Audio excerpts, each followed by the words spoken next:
اللهم صل على محمد وعلى آل محمد كما صليت على إبراهيم وعلى آل إبراهيم إنك حميد مجيد. اللهم بارك على محمد وعلى آل محمد كما باركت على إبراهيم وعلى آل إبراهيم إنك حميد مجيد. أعوذ بالله من الشيطان الرجيم. بسم الله الرحمن الرحيم. والذين يتوفون منكم ويذرون أزواجا يتربصن بأنفسهن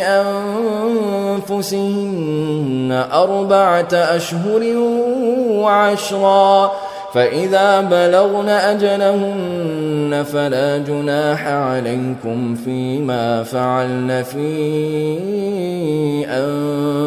أنفسهن بالمعروف والله بما تعملون خبير.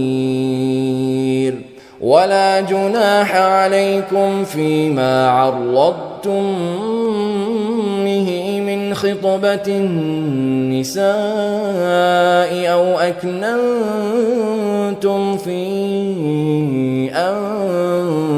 أنفسكم علم الله أنكم ستذكرونهن ولكن لا تواعدوهن سرا إلا أن تقولوا قولا معروفا ولا تعزموا عقدة النكاح حتى يبلغ الكتاب أجله واعلموا أن الله يعلم ما في أنفسكم فاحذروه واعلموا أن الله غفور حليم. اس سے پہلے ہم نے ایلا کا مسئلہ پڑھا، اس کے بعد طلاق کے مسائل پڑھے، اس سے پچھلی آیت میں ہم نے رضاعت کے مسائل پڑھے، اگر میاں بیوی الگ ہو جائیں تو ان کے رضاعت کے معاملات کیسے سیٹل ہوں گے، بچے کو دودھ پلانے کے معاملات کیا ہوں گے۔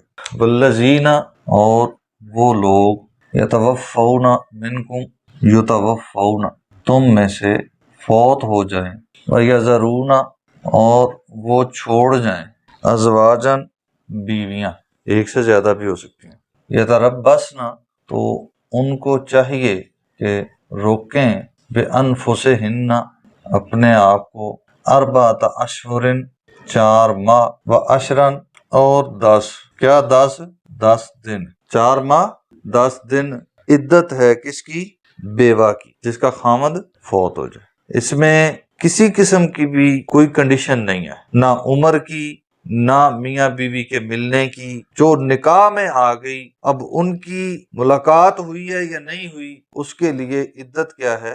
4 ماہ 10 دن۔ مثلا کئی دفعہ ہمارے ہاں ایسے حادثات ہو جاتے ہیں، شادی کے بعد لے کے چلے، راستے میں حادثہ ہوا، خامد کی ڈیتھ ہو گئی، اب ان کی کوئی ایسی ملاقات تو نہیں جس کے لیے دیکھا جائے کہ حمل ہوا ہے یا نہیں ہوا، اس کی پہچان ہوتی ہے نا عدت جو ہے۔ اب اس معاملے میں تو اس کا معاملہ نہیں ہے، لیکن پھر بھی اس کی عدت 4 ماہ 10 دن ہے۔ اور پھر جو خاتون اس عمر سے گزر چکی ہے، 80-90 سال کی عمر میں اگر اس کا خامد فوت ہوا ہے تو وہ بھی عدت کے مسائل سے نکل چکی ہے، اس کے لیے بھی اس کی عدت 4 ماہ 10 دن ہی ہے، اس میں کوئی کمی بیشی نہیں۔ فَإِذَا بَلَغْنَ، پس جب وہ پہنچیں، أَجَلَهُنَّ، اپنی مدت کو، مراد عدت پوری ہو جائے، فَلَا جُنَاحَ عَلَيْكُمْ، پس نہیں گناہ تم پر، فِيمَا فَعَلْنَ فِي أَنفُسِهِنَّ، اس میں، فِيمَا فَعَلْنَ، جو وہ کریں،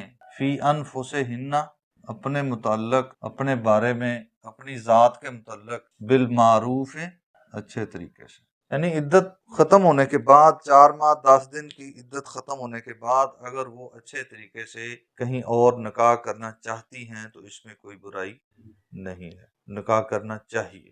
ہمارے ہاں بہت ساری ایسی فیملیز ہیں، بہت ساری ایسی جس میں اس کو بالکل مناسب نہیں سمجھا جاتا۔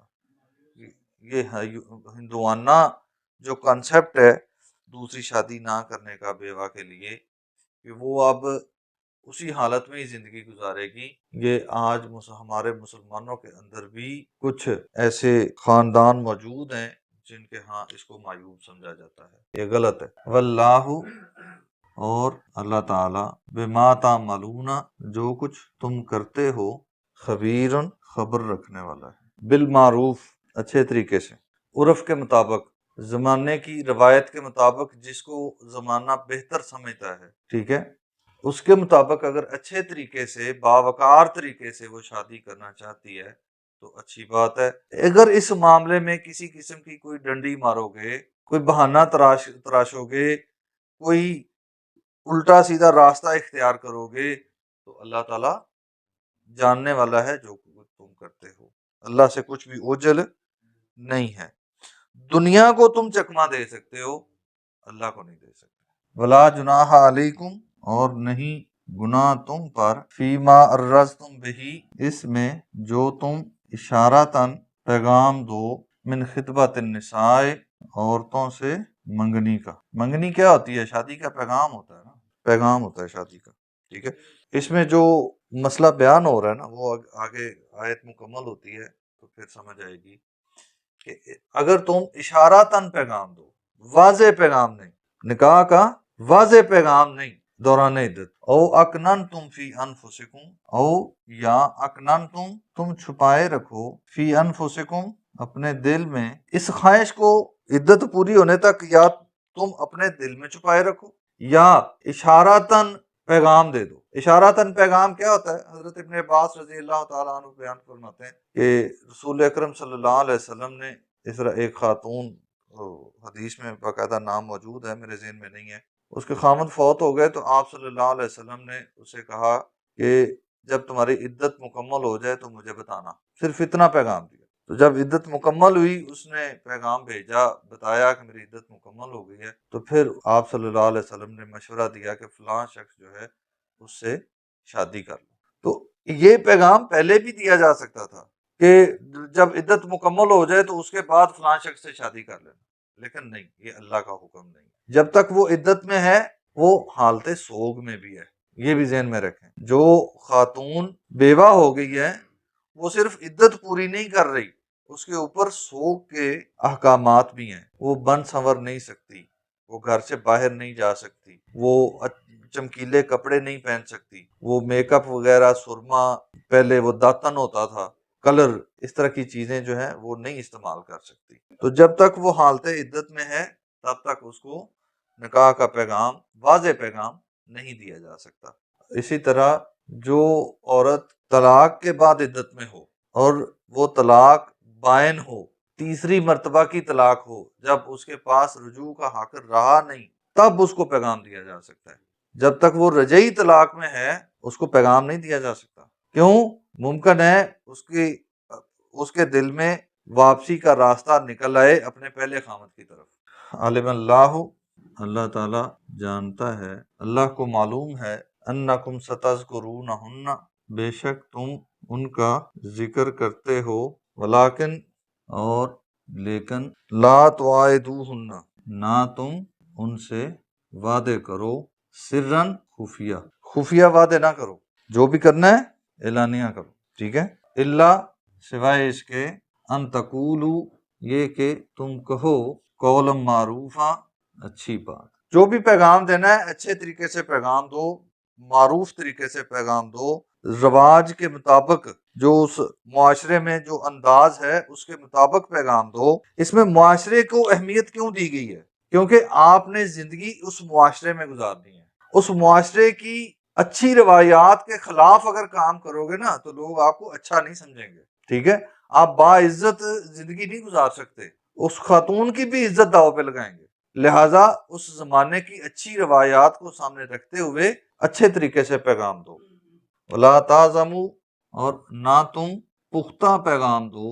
تعزمو اصل میں کیا ہے؟